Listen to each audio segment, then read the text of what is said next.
There's a moment, almost sneaky, when the universe taps you on the shoulder with a whisper of discomfort. It's not random. That gnawing sense of emptiness, that eerie dissatisfaction with things you used to enjoy, that's not just the blues, my friend. It's a cosmic siren. Transformation is at your doorstep, and what feels like internal chaos is actually your soul signaling that the old survival tricks won't work anymore. Carl Jung would say that the unconscious is knocking, demanding self-awareness, authenticity, and internal growth before you completely miss the call. People often think that suffering is a sign they're broken. Wrong. It's actually the universe kicking over the rotten furniture in your mind so you can see the termites. Suffering strips away the ego's polished facade, exposing the places where identity, fear, and emotional dependency have been rotting the foundation. Picture it like trying to renovate a crumbling house. You can't just paint over the mold. You have to tear down the walls. Real change begins when you're forced to confront the survival mechanisms that no longer serve your higher self or your destined vibration. Now, imagine trying to swim upstream in a river that's dried up. Sounds ridiculous, right? That's what resisting transformation looks like. That heavy feeling in your chest, the anxiety creeping up when you think about your future. Those are not signs to stop. They're invitations to leap into the unknown, to surrender old coping mechanisms, to embrace presence and internal responsibility. Reading works like Man's Search for Meaning by Viktor Frankl can help you navigate these moments, offering grounded wisdom on how suffering transforms into resilience. It's important to remember, internal collapse is a sacred fire. It's an alchemy of change designed to burn away illusions and leave only what's real. And sure, the ego kicks and screams because it fears losing its throne, but the soul rejoices. When that internal discomfort grows unbearable, it's often right before a major awakening. Real transformation doesn't wait for your schedule to clear. It barges in like a storm, demanding healing, courage, and a brutal kind of honesty that can no longer coexist with self-deception. So next time you feel hollowed out, don't rush to fix it with distractions. Sit with it. Listen, because what feels like suffering is often the first step toward self-liberation and spiritual awakening. And if you lean in closely enough, you'll realize that what's falling apart isn't your life. It's your illusions.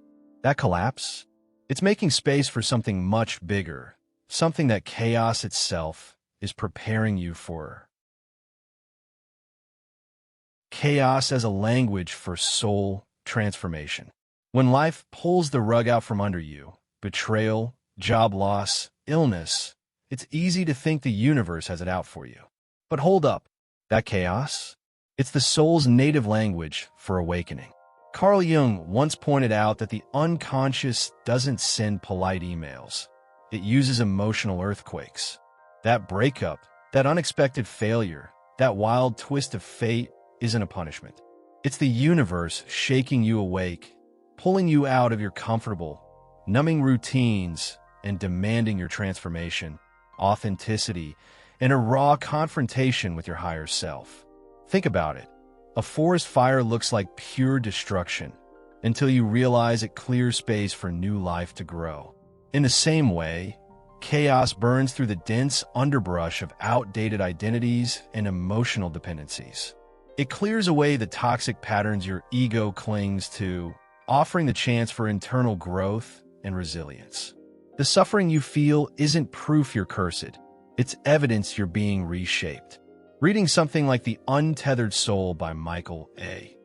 Singer could be a lifeline in these storms, offering clarity on why the destruction is actually a deeper kind of mercy.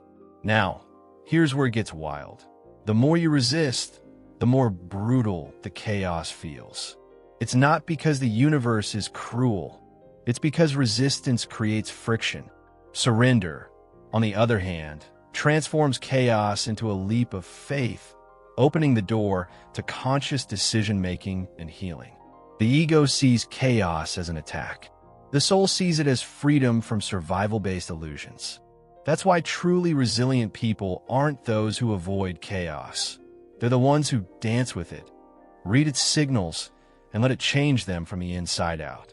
Practical tip: next time chaos hits, instead of rushing into problem-solving mode, try sitting down with a journal and writing down everything you feel without censoring it.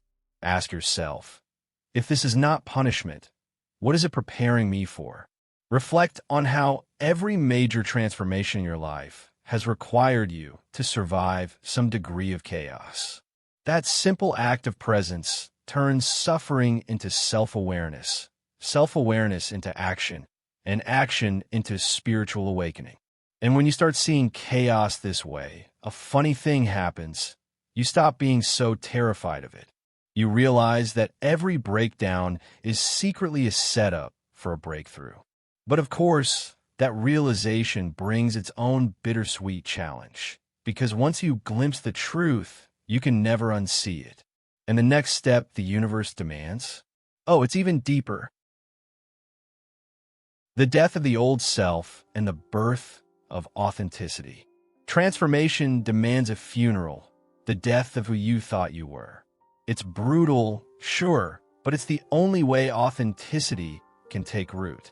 The ego clings to old identities like a child clutching a broken toy, terrified to let go.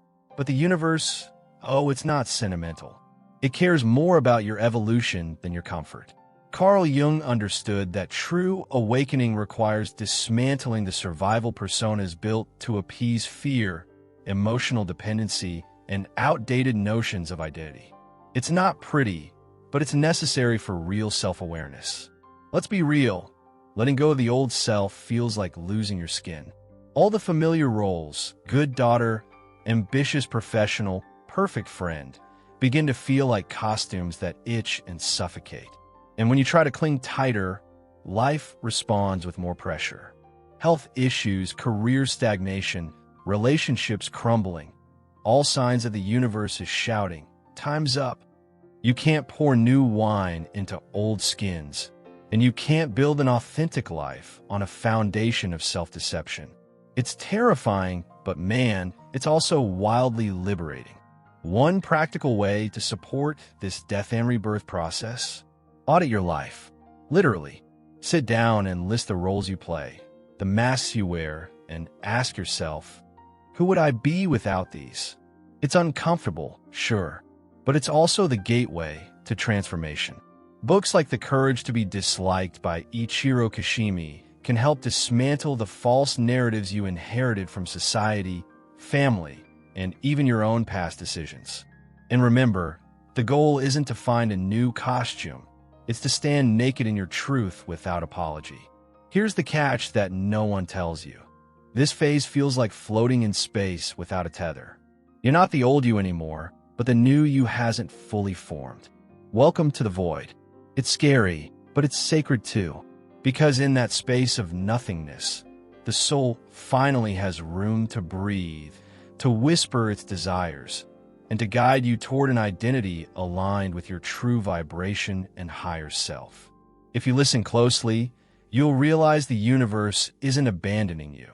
It's rebuilding you from the inside out. And just when you think you can't handle the disorientation any longer, something strange and beautiful happens. A silent strength starts to rise inside you. But make no mistake, this is where the real work begins. Because surviving the death of the old self is only half the battle. Growing silently, away from the world's applause, is the next brutal and beautiful test the universe has in store. The role of suffering and silent growth. Suffering isn't just an unfortunate side effect of life. It's a sacred passage. Most people run from it, treating pain like a malfunction. But a wiser perspective reveals suffering as the universe's way of initiating internal growth and spiritual awakening. Carl Jung knew it well. Suffering breaks the ego's illusion of control and forces the unconscious into the light. It's in those lonely nights when no one's watching that real transformation begins to ferment, not in the spotlight, but deep in the unseen soil of the soul. When you're in the thick of it, growth feels like nothing's happening. You're silent, isolated, doubting your own progress. But that's because the most important changes, the ones that alter your frequency and heal your survival wounds, are invisible at first. It's like a seed buried underground. You don't see the roots expanding, but one day, when the time is right, the shoot pierces the surface. Likewise, your internal work, shadow work, healing grief, facing fears, is quietly reconfiguring your destiny, even when you feel utterly lost. Here's something practical that can anchor you. Embrace rituals of presence. Morning walks without your phone, journaling without judgment, meditating even when your mind rebels. These tiny acts create space for resilience and self-liberation to bloom. Books like When Things Fall Apart by Pema Chodron offer raw, compassionate guidance for navigating these silent growth phases. You don't need an audience. You don't need applause. You only need to stay committed to your soul's quiet unfolding. And oh, the ego hates this part. It craves evidence, before and after photos, milestones, certificates. But transformation laughs at that. It doesn't happen with fireworks.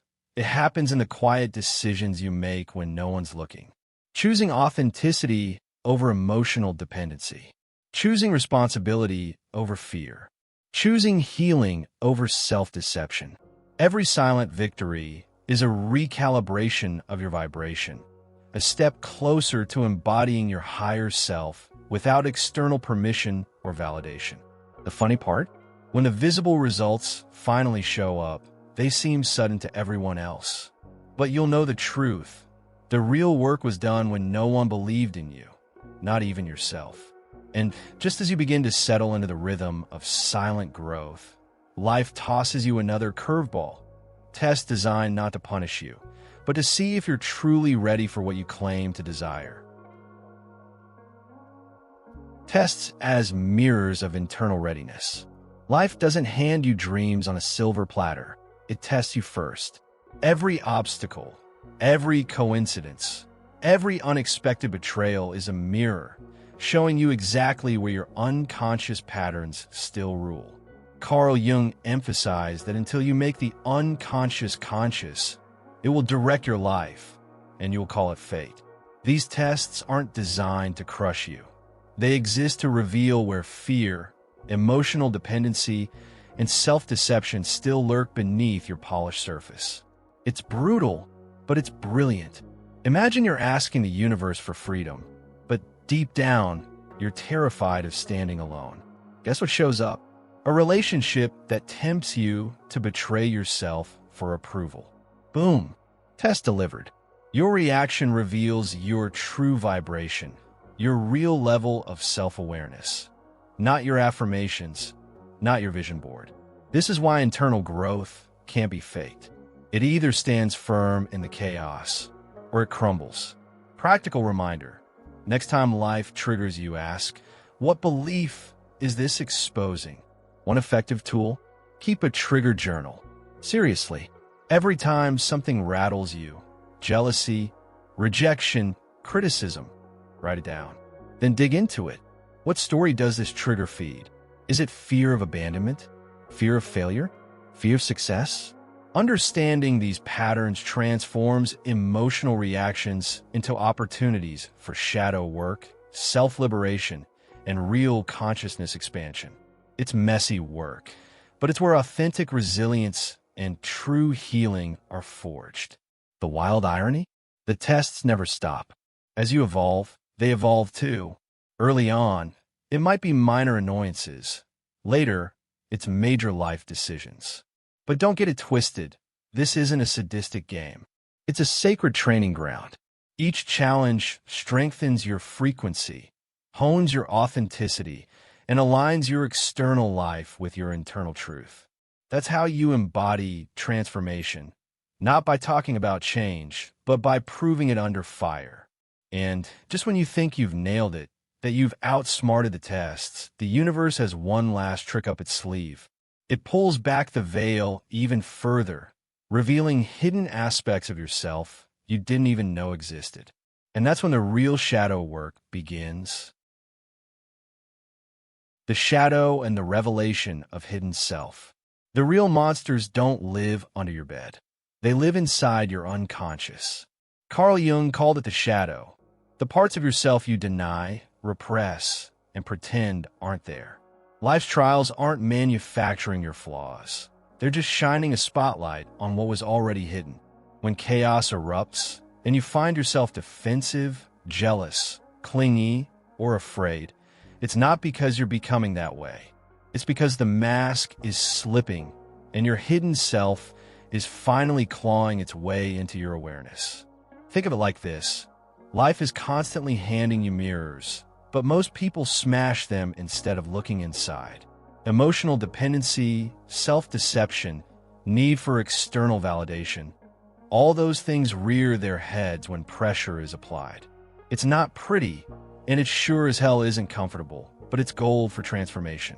Those cracks you see?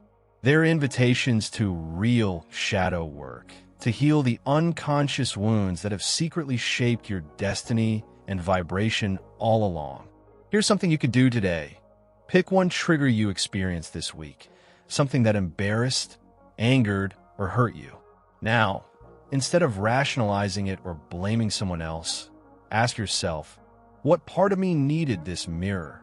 It might sound painful, but it's pure alchemy. Books like Owning Your Own Shadow by Robert A.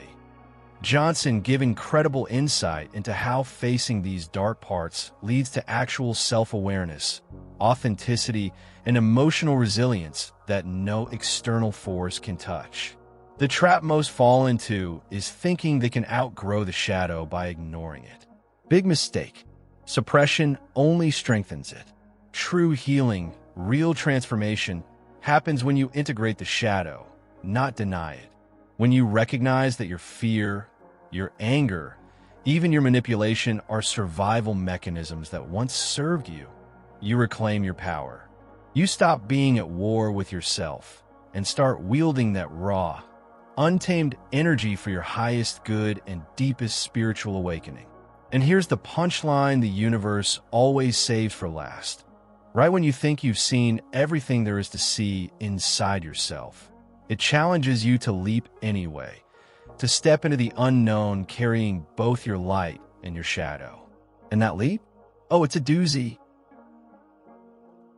The leap into the unknown and trust in life. There comes a moment when the universe doesn't politely ask anymore. It shoves you toward the edge and whispers, jump. The leap into the unknown is the most terrifying, exhilarating, and necessary part of transformation. Carl Jung taught that the unconscious holds treasures, but only for those willing to dive into uncertainty.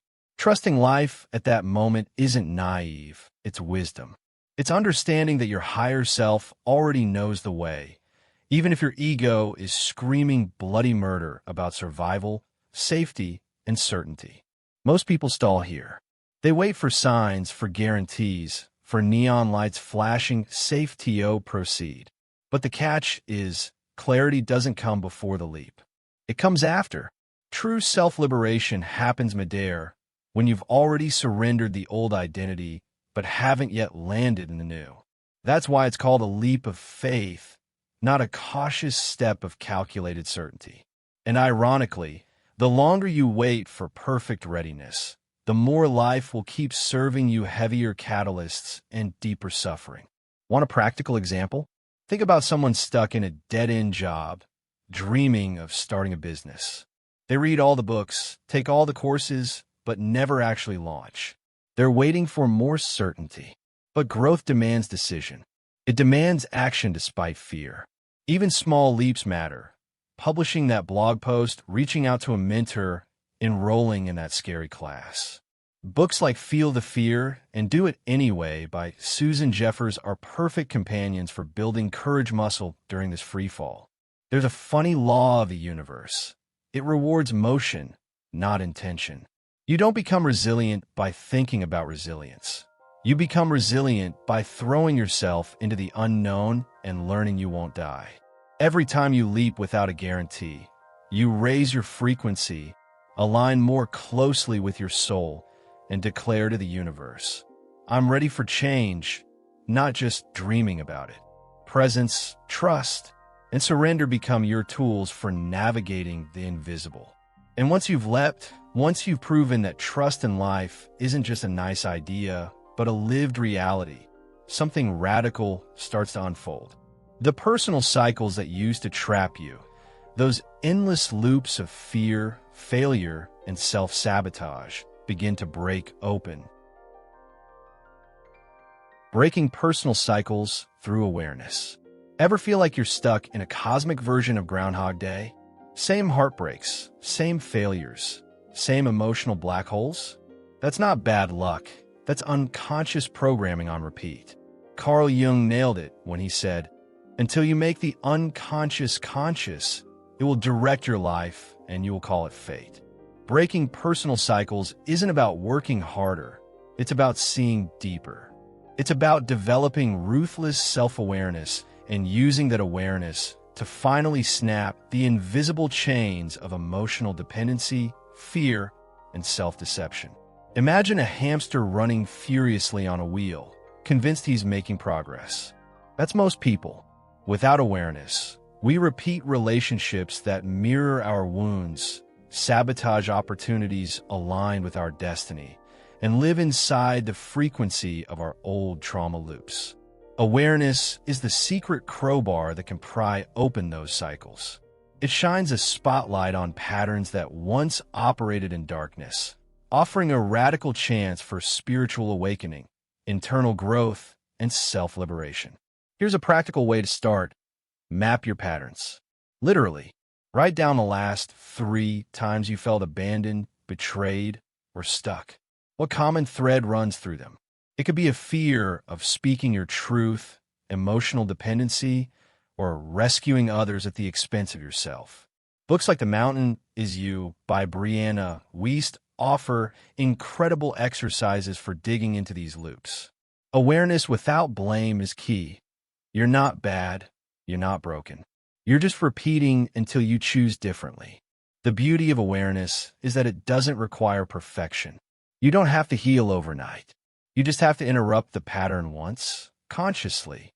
That tiny break, a single new decision, alters your frequency and creates space for a different future. It could be as small as saying no where you always said yes, or standing still when your instincts scream to run. Every micro-choice matters.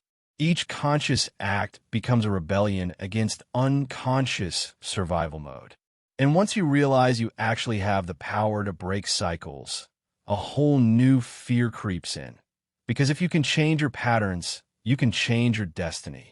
And with that breathtaking responsibility comes a hidden cost, grieving the comfortable, familiar identity you've been dragging around for years.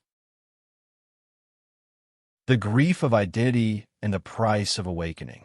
Nobody talks about the heartbreak of self-growth. Sure, we celebrate transformation, but we skip over the brutal reality. You have to mourn who you used to be. Carl Jung understood that awakening isn't all light and roses. It's often grief wrapped in silence. When you shed old survival personas, outdated identities, and ego-driven dreams, you're not just making space for authenticity. You're burying an entire version of yourself. And that burial comes with real emotional grief, no matter how bad that old self was. Think about it. Even toxic patterns gave you a sense of familiarity. Even false identities offered safety. Losing them feels like free falling through space with no guarantee of landing. It's grieving not just what you had, but who you were when you believed you needed it. That job title, that relationship, that reputation, they all fed an image. And when you let them go, the emptiness can feel unbearable, even if your higher self is cheering in the background for your courage and authenticity. Here's a practical move. Create a goodbye letter to your old self. Seriously, thank that version of you for surviving, for doing the best it could with the awareness it had. Then bless it and let it go. This ritual can anchor the grief process, giving you closure and helping shift your frequency toward the person you're becoming. Books like Letting Go by David R. Hawkins offer powerful guidance for navigating the emotional dependency that clings to old versions of identity. The world won't necessarily celebrate this inner funeral. In fact, many around you will resist your awakening because it challenges their own stagnation. That's why presence, self-awareness, and resilience are your best allies now. You're not just changing habits, you're shifting timelines, breaking karmic loops, and becoming a living embodiment of conscious evolution. It's messy, it's lonely, and it's absolutely worth it. And just when you think you've cried all the tears and emptied all the illusions, another secret door opens. A deeper realization emerges that reality itself doesn't respond to your old desires or survival needs anymore. It responds to something else entirely. Frequency, coherence, and manifestation. Here's the real kicker. The universe isn't responding to your words, your goals, or even your desperate prayers. It's responding to your frequency. Carl Jung hinted at this truth when he spoke about synchronicity. Outer events mirror inner states. It's not enough to want change. You have to become the vibration of change. Reality bends for coherence, not wishful thinking. If your soul says freedom, but your energy screams fear and dependency, guess what shows up? More fear-based cycles disguised as opportunities. Manifestation isn't magic, it's physics. Coherence between thought, feeling, and action creates a stable vibrational field that life can align with. If you think abundance, but act out of scarcity and carry the emotional weight of survival anxiety, your frequency will short-circuit. That's why healing the unconscious, addressing the grief of identity, and integrating the shadow is non-negotiable. Transformation without coherence is just another costume change for the ego, not a true awakening of the higher self. Want a practical exercise? Start a daily alignment check. Before making decisions, ask yourself, is this thought, this action, and this emotion vibrating on the same frequency? If not, pause. Course correct. Even micro adjustments matter. Books like Breaking the Habit of Being Yourself by Dr. Joe Dispenza break down how to shift vibrational patterns systematically. Small daily acts of presence, courage, and authenticity recalibrate your entire field without you having to force external change. And here's the plot twist most miss. Manifestation isn't about getting what you want. It's about becoming who you were always meant to be. When you embody your authentic self fully, warts, shadows, and all, you naturally attract the people, experiences, and opportunities that match your healed vibration. The universe doesn't need convincing. It needs congruence. It can only give you what you are a vibrational match for, not what you beg for at midnight under a full moon. But just when you start aligning, manifesting, and vibing high, an old fear slithers back into your mind. The fear of actually succeeding. Because success, real success, demands visibility, responsibility, and a level of authenticity most people spend their entire lives avoiding. Fear of success and self-sabotage. Everyone talks about fear of failure, but almost no one talks about its twin, fear of success. Crazy, right? Carl Jung would have nodded knowingly, because the unconscious loves to sabotage anything that threatens the old identity survival. Success requires transformation, visibility, responsibility, and that terrifies the parts of you still clinging to emotional dependency and self-deception. So instead of charging forward, people build sophisticated mental traps, over-preparing, endlessly studying, waiting for the right time that never comes. Think about it. How many brilliant ideas have died in notebooks? How many dreams stayed locked behind the excuse of just one more certification or once I'm 100% ready? This is self-sabotage wearing a graduation cap and pretending to be diligence.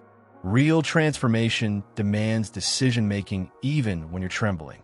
Waiting for permission, waiting to feel safe, waiting to be free of fear, It's the perfect recipe for staying stuck in old frequency loops that block spiritual awakening and internal growth. Here's a tactical move. Create a fear inventory. List all the fears that rise when you imagine succeeding. Fear of judgment, fear of more responsibility, fear of outgrowing your tribe. Seeing them in black and white strips them of their unconscious power. Books like The Big Leap by Gay Hendricks dive deep into how upper limit problems, self-sabotaging behaviors that kick in at the brink of success, keep you trapped below your true potential and self-liberation. And oh, the ego is sneaky. It will convince you that playing small is noble, humble, wise. It'll whisper lies about timing, about needing more proof, about not being ready yet. But readiness is a myth. Authenticity is the only real preparation. You are meant to take the leap with trembling hands, with an uncertain heart, trusting that your higher self will build the wings on the way down. Survival mode says play it safe. Destiny says play it real. And when you finally see through the illusion, when you realize that self-sabotage is just fear dressed up in fancy excuses, a massive choice looms ahead. Because true transformation demands one thing above all else. Not just understanding, not just feeling, but making a decision that shatters every justification your old self ever clung to.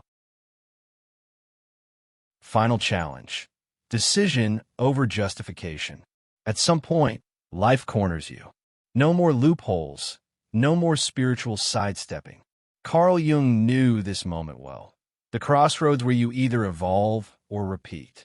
All the preparation, the healing, the internal growth, it leads to one final challenge, making a decision.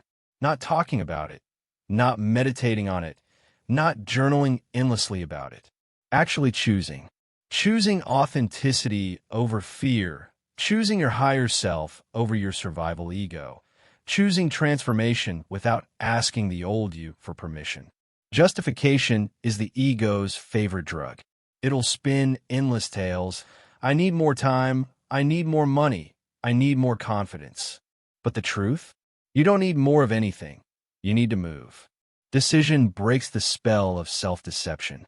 It doesn't guarantee the perfect outcome, but it guarantees the birth of a new identity. One aligned with your soul, your real frequency, in your rightful place in the flow of universal transformation and spiritual awakening. Here's a practical hammer to smash paralysis. Implement a 72-hour rule. When a soul-aligned opportunity or insight appears, act on it within 3 days, no excuses. Message that mentor. Sign up for that course. Publish that video. Take the first step, however tiny. Books like The War of Art by Stephen Pressfield are gospel when it comes to overcoming the resistance that masks itself as rational delay. Because action, not contemplation, shifts your vibration and magnetizes a different destiny. And here's the beautiful brutality. You'll never feel 100% ready. You'll never have all the facts. You'll always have fear nipping at your heels. But that's the point. Transformation demands courage, not certainty. The universe doesn't crown those who wait. It crowns those who move, who leap, who decide even while trembling. Decision is the ultimate alchemy. It transmutes fear into freedom, chaos into creation, intention into manifestation. And once you cross that invisible threshold, once you stop explaining and start embodying, something radical happens. You stop chasing your higher self, and you start becoming it. The transformation you've longed for isn't waiting for a better time. It's waiting for a bolder you. Becoming the embodiment of your higher self. Becoming your higher self isn't about chasing a future version of you. It's about embodying it right now, messy and imperfect as you are. Carl Jung taught that individuation, the journey toward wholeness, isn't about becoming something different. It's about becoming fully yourself. Your higher self isn't waiting on some distant mountain. It's inside you. Underneath the survival patterns, the emotional dependencies, the old frequencies you've been shedding like snakeskin through every hard-earned transformation. Think about it. The version of you who already embodies authenticity doesn't sit around doubting their worth. They don't need external permission to trust their intuition, to move in alignment, to vibrate at the frequency of presence, courage, and truth. So why are you waiting? Embodiment happens through micro-choices, speaking your truth when your voice shakes, honoring your intuition over peer pressure, moving forward even when fear tries to anchor your feet to the ground. Here's a practical move. Start every day with the question, what will my higher self choose right now? Then act on it. Maybe it's a bold conversation you've been avoiding. Maybe it's finally committing to a creative project that scares you. Maybe it's resting without guilt. Books like The Power of Now by Eckhart Tolle will guide you back to the truth that embodiment isn't some grand achievement. It's presence in every small, messy decision you make with self-awareness and authenticity. And don't fall for the trap of waiting for life to prove your transformation. Reality follows frequency, not the other way around. When your vibration shifts, when your actions mirror your soul instead of your survival mind, life will realign around you like iron filings to a magnet. You won't have to chase your dreams down alleys of exhaustion. You'll become a gravitational force for the reality your higher self already inhabits and has been patiently waiting for you to claim. And so, the journey circles back, not as a return to where you started, but as a profound realization. You were never broken, never lost. You were simply layered in illusions that are now crumbling. The universe has been examining your readiness, not by your wishes, but by your embodiment. And now it's time to show it that you're ready to co-create reality itself. So now the question is staring you straight in the face. Are you ready to stop waiting for signs and start becoming the sign? The universe isn't sitting there with a checklist of your dreams. It's tuned into the vibration you embody when no one's watching. If you want reality to change, you can't just hope harder. You have to decide. You have to live, breathe, and act like the higher self you've spent years daydreaming about. The time for justifications is over. The time for transformation is now. What would happen if you stopped explaining your fears and started building your destiny? What if today, yes, today, you made one bold choice your future self would thank you for? Imagine the ripple effect one act of courage could unleash in your personal cycles, your relationships, your entire frequency. The truth is, life rewards those who move with faith, not those who wait for perfect conditions. Your next breakthrough is one decision away, but only if you dare to leap without guarantees. If this journey stirred something inside you, if you feel that fire igniting again, don't let it die out. Subscribe to the channel, turn on notifications, and stay plugged into this community that's here to remind you. You're not alone, you're not crazy, and you're definitely not powerless. You're in the middle of the most sacred test of your life. And trust me, you're closer than you think.